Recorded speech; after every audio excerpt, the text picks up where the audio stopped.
আবার বিশ্বনবী বললেন যত ইস্তেগফার আছে সব ইস্তেগফারের সেরা সর্বশ্রেষ্ঠ ইস্তেগফারের নাম সাইয়্যিদুল ইস্তেগফার। কি নাম? ইস্তেগফার আছে সব ইস্তেগফারের সেরা সর্বশ্রেষ্ঠ ইস্তেগফারের নাম সাইয়্যিদুল ইস্তেগফার। কি নাম? সহিহ বুখারীর বর্ণনা, শাদ্দাদ ইবনে আউস রাদিয়াল্লাহু তাআলা আনহু বর্ণনা করে বলেন, কেউ যদি দিনের বেলা একবার সাইয়্যিদুল ইস্তেগফার পড়ে, ওই দিন যদি লোকটার মৃত্যু হয়ে যায়, মুহূর্তের মধ্যে লোকটারে জান্নাতি ঘোষণা দিয়ে দিবে কে? রাত্রি বেলা যদি কেউ সাইয়্যিদুল ইস্তেগফার একবার পড়ে, ওই রাতে ইন্তেকাল হলে তার জীবনের সব গুনাহ মাফ করে দিয়ে ওই লোকটারেও জান্নাতি করে দিবে কে? দিনে যদি সাইয়্যিদুল ইস্তেগফার একবার পড়েন, ওই দিনে ইন্তেকাল করলে আপনি জান্নাতি। রাতে যদি সাইয়্যিদুল ইস্তেগফার কেউ পড়েন, ওই রাতে ইন্তেকাল হলে আপনি জান্নাতি। এটা সহিহ বুখারীর বর্ণনা। সব ইস্তেগফারের রাজা, শ্রেষ্ঠ ইস্তেগফার। মুখস্থ আছে না? কার কার মুখস্থ আছে? হাত তুলে। সাইয়্যিদুল ইস্তেগফার মুখস্থ আছে কার? মাশাআল্লাহ, তাবারাকাল্লাহ। এটা আপনাদের বাড়ির কাজ দিলাম। যাদের মুখস্থ নাই তারা গুগলে সার্চ করবেন সাইয়্যিদুল ইস্তেগফার, লেখামাত্রই পেয়ে যাবেন। বইতে আছে, বিভিন্ন ইসলামিক দোয়ার বইতে আছে, গুগলে ইউটিউবে সার্চ দিলে পেয়ে যাবেন। এই সাইয়্যিদুল ইস্তেগফার প্রতিটা মুমিনের অন্তরে থাকার দরকার আছে না নাই?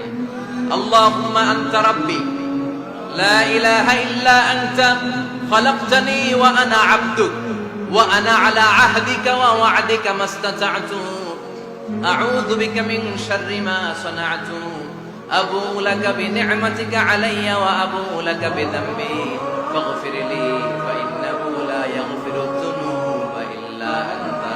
সুবহানাল্লাহ। এটার নাম সাইয়্যিদুল ইস্তেগফার। এটার নাম কি? কত হাবিজাবি দোয়া যে বানায় বানায় পড়ে তার শেষ নেই। বিশ্বনবী যে দোয়াগুলো শিখায় দিলেন, এগুলো পড়তে সালাত শেষে 1 ঘন্টা সময় লাগবে আপনার। 1 ঘন্টার আগে মুসল্লা থেকে ওঠার কোনো সুযোগ নাই। চিল্লায় বলেন ঠিক কিনা? বিশ্বনবী সালাম ফিরিয়ে আওয়াজ করে পড়তেন আল্লাহু আকবার, 3 বার পড়তেন আস্তাগফিরুল্লাহ, 33 বার সুবহানাল্লাহ, 33 বার আলহামদুলিল্লাহ, 33 বার আল্লাহু আকবার। এরপরে পড়তেন লা ইলাহা ইল্লাল্লাহু ওয়াহদাহু লা শারীকা লা লাহুল মুলকু ওয়া লাহুল হামদু ওয়া হুয়া আলা কুল্লি শাইইন কাদির। সুবহানাল্লাহ। একবার আয়াতুল কুরসি পড়তেন। মান খারাপ আয়াতুল কুরসি দুবুরা কুল্লি সালাতিন মাকতুবাতিন লাম ইয়ামনাহু মিন দুখুলিল জান্নাতি ইল্লাল মাউত। আয়াতুল কুরসি মুখস্থ না সবার? প্রত্যেক ফরজ সালাতের পরে কেউ যদি একবার আয়াতুল কুরসি পড়ে, তার জান্নাতে ঢোকার ক্ষেত্রে আর কোনো বাধা নাই, একটা জিনিস ছাড়া, সেটা হলো মরণ, মৃত্যু। লোকটা মরে না তাই জান্নাতে যায় না, মরলেই যাবে। আয়াতুল কুরসি পড়বেন তো? সালাত শেষে বিশ্বনবী বলতেন আল্লাহুম্মা ইন্না নাসআলুকাল হুদা ওয়াত তুকা ওয়াল আফাফা ওয়াল গিনা আল্লাহুম্মা আ'inna আলা যিকরিকা ওয়া শুকরিকা ওয়া হুসনি ইবাদাতিক আল্লাহুম্মা লা মানি'a লিমা আ'তা'তাল জাদ্দি মিনকাল জাদ আল্লাহুম্মা হাব্বিব ইলাইনাল ঈমান ওয়া যায়্যিনহু ফি কুলুবিনা ওয়া কাররিহ ইলাইনাল কুফরা ওয়াল ফুসুকা ওয়াল ইসয়ান ওয়াজআলনা মিনার রাশিদিন। সুবহানাল্লাহ। অভাব নাই, সহি দোয়ার অভাব নাই। এগুলো থইয়া বানায় বানায় আন্দাজে আন্দাজে দোয়া কালাম করে। এজন্য মাসনুন যে দোয়াগুলো আছে এগুলো পড়বেন তো? সাইয়্যিদুল ইস্তেগফার মুখস্থ করবেন? কথা দিবেন তো? কথা দিবেন? কারা কারা মুখস্থ করবেন হাত তুলে আমার আল্লাহর দেখা।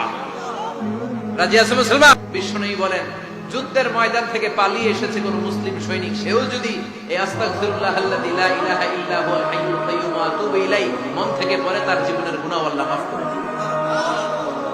আবার সাইয়েদনা আবু বকর, সহিহ বুখারীর বর্ণনা, বিশ্বনবীরে বললেন ইয়া রাসূলুল্লাহ আল্লিমনি দুআআন আদউ বিহি ফি সালাতি। ও নবী, আপনি আমারে এমন একটা দোয়া শিক্ষা দেন যেই দোয়াটা আমি নামাজের মধ্যে পড়ব। বিশ্বনবী বললেন তুমি নামাজের মধ্যে পড়ো আল্লাহুম্মা ইন্নী যালামতু নাফসি যুলমান কাসীরা ওয়া লা ইয়াগফিরুয যুনুবা ইল্লা আনতা ফাগফিরলি মাগফিরাতাম মিন ইনদিকা ইন্নাকা আনতাল গফুরুর রহিম। সুবহানাল্লাহ। এটা আমরা বলি দোয়ায়ে মাসুরা। এটাও একটা ইস্তেগফার। যেখানেই ক্ষমা চাওয়ার কথা আছে ওইটাই ইস্তেগফার। বুঝতে পেরেছেন? আল্লাহুম্মা ইন্নী যালামতু নাফসি, ও আল্লাহ অনেক জুলুম করেছি, যুলমান কাসীরা, জুলুমের শেষ নাই, ওয়ালা ইয়াগফিরুয যুনুবা ইল্লা আনতা, আপনি ছাড়া এই জুলুম আর পাপ ক্ষমা করার কেউ নাই। ফাগফিরলি মাগফিরাতাম মিন ইনদিক, নিজ গুণে আমার গুনাহ ক্ষমা করে দে।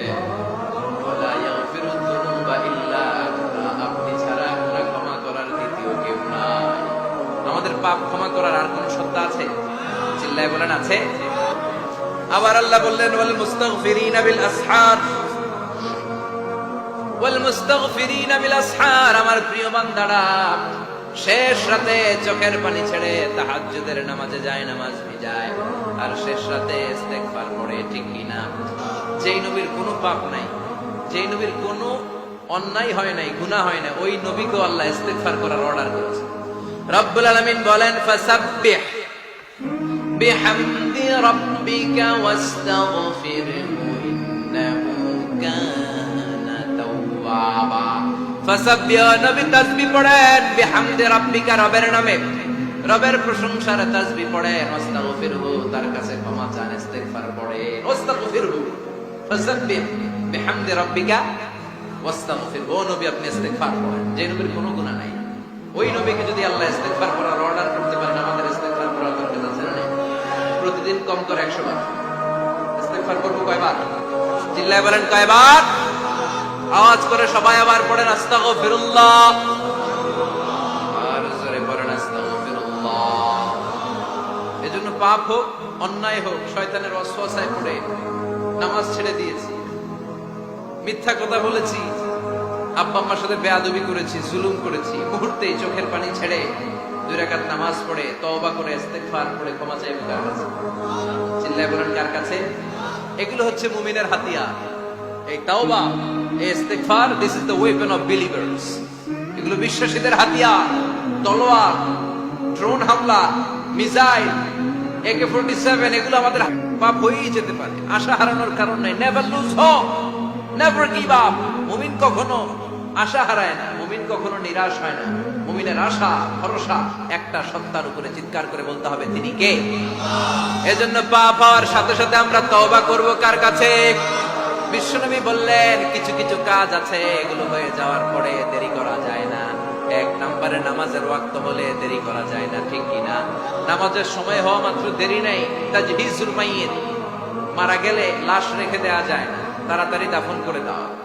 নামাজের সময় হলে নামাজ পড়ো, দেরি করো না। মানুষ মারা গেলে দাফন করতে দেরি করো না।